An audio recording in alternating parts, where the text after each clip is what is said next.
Hello, this is to review a couple of common misconceptions over this assignment with solving trig equations. So when I was looking over the work, I saw a lot of the same kinds of errors when it came to finding the general solutions of an equation.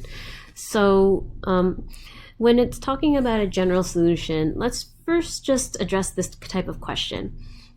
So say if you have the equation sine of x equals 1/2, how many solutions does that have?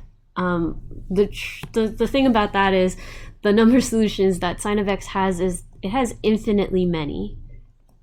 Now the reason behind that, we're actually going to look at that from a graphical perspective. Okay, so this is sine of x, and if we're just trying to ask ourselves where if sine of x is equal to 1/2, you're thinking of what x values will give 1/2 on this graph. So I'm just going to show this as a table first. So these are some examples of points that you'd see on the graph itself. But what we would see, what we found most of you have answered as a solution is pi over 6. And right, if you substitute pi over 6 for sine, you would get 0.5 as your y value here. So 1/2. Another one of those would be, let's see, is 5 pi over 6 one of them? Yes, it is. That's a positive 0.5. And just notice that this is going to keep on going even to the other locations on this curve here. So notice that this curve is hitting 0.5 in different parts on of the x coordinates, so on other angles. Just remember that we're going to keep on going around in a unit circle, so that means that every 2 pi it's going to reach the other one. So if I go from pi over 6 and I go another 2 pi, then I should get 0.5 again. So 2 pi plus pi over 6, that would be 13 pi over 6, and that gives me my next one over here.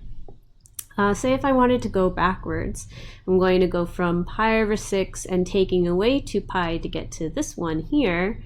That would end up being 12 pi over 6 that's taken away from pi over 6. So that's negative 11 pi over 6. And that's going to be the other point here. So as you can see that it's going to keep going in this cycle of 2 pi each time. That's why when you're talking about a general solution for it, the general solutions you will have to include not just of an individual solution, but you'd have to include all of them. So that means that when pi over 6 was one of those solutions, you'd have to add on a multiple of 2 pi. So a multiple of 2 pi, another way of writing that algebraically is saying 2 pi times k, where k is an integer. So I'm just going to make sure that this is clear. 2 pi k is a multiple of 2 pi. So you're adding on some sort of multiple 2 pi. That means if I substitute, maybe if k was 2, then I'm putting in, oops, there we go. Oh. Okay, so then say that I have k is equal to 2, then that means that I'm putting in pi over 6 plus 4 pi. And pi over 6 plus 4 pi is just going to move that forward, and that's still going to land on 0.5 or 1/2. So that's still a possible solution in there. This one would be 25 pi over 6. 25 pi over 6. So that's also a solution. So this one would cover all of the types of solutions that you have on there. The other one we had was 5 pi over 6.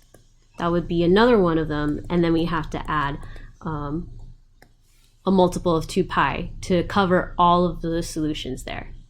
So these two equations, these two solutions, general solutions, would cover all of the infinitely many solutions that this equation has. One last example, and then you should be good with this assignment. If you want to make corrections, then you can just resubmit it, and then I'll make sure to hand back any feedback on it. So this example, we're going to find the general solutions of the equation cosine squared minus 1/2 equals 0. Remember again, you want to get that trig function cosine of x by itself. So that means that in order to get it by itself, so far I can just get cosine squared by itself by adding 1/2 on both sides. So I should have cosine squared of x equals 1/2.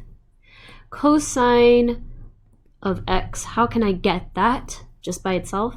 It means I'll have to take the square root on both sides to get rid of that square, and then it will be a positive and negative solution for that. And square root of 1 over 2, or square root of 1/2, is the same as square root of 1 over square root of 2. I can simplify that further. That square root of 1 is just going to be 1. And then I have square root of 2. If we rationalize this, rationalize the denominator to get rid of that square root in the denominator, I would have to multiply both the numerator and denominator by square root of 2. What that ends up being is it'll end up being square root of 2 over, and square root of 2 times square root of 2 is just 2. So you have here cosine of x equals positive negative square root of 2 over 2. So it has both positive and negative. If we go back to the unit circle, you should find that you'll find that at pi over 4, that's going to be that's where one of square root 2 over 2 is. You'll also find it at 5 pi over 4 for that, but you'll also find it at 3 pi over 4 for both negative or positive square root 2 over 2, and also 7 pi over 4. Now, again, if you're finding the general solutions, these are not the only ones. There will be infinitely many. To account for all of those solutions, we are adding a multiple of 2 pi, since the period of a cosine function is 2 pi. And k represents any integer. So 0, -1, +2, and so on. Okay, so hopefully these examples helped clear any kinds of misconceptions about finding general solutions of the equation.